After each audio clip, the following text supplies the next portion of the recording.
మీ పేరులో మొదటి అక్షరం డి అయితే మీరు చాలా సక్సెస్ఫుల్ పర్సన్ అనమాట. ఎలాంటి పరిస్థితులు ఎదురైనప్పటికీ కూడా ఒంటి చేత్తో వాటిని ఎదుర్కొంటూ ముందుకు వెళ్ళే అవకాశం ఉంటుంది.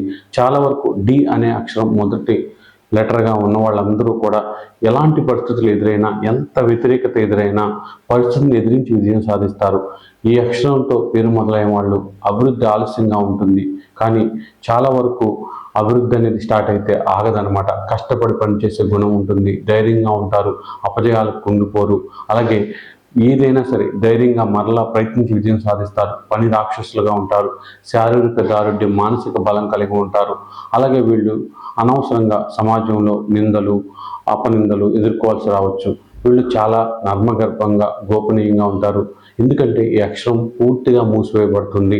వీళ్ళు సంపూర్ణ తత్వం కలిగి ఉంటారు, ముక్కుసూటిగా నిజాయితీగా ఉంటారు. ఎదుటి వ్యక్తుల నుంచి కూడా వాళ్ళు ముక్కుసూటి తత్వాన్ని, నిజాయితీని కోరుకుంటారు. అయితే డి అనే లెటర్ మొదటి అక్షరంగా ఉన్న వాళ్ళకి ఏ అనే అక్షరం మొదటి లెటర్గా ఉన్న వాళ్ళు శత్రువులుగా ఉంటారు. కాబట్టి ఏ అనే అక్షరం మొదటి లెటర్గా ఉన్న వాళ్ళకి డి అనే అక్షరం మొదటి లెటర్గా ఉన్న వాళ్ళు దూరంగా ఉండడం చాలా చాలా మంచిది.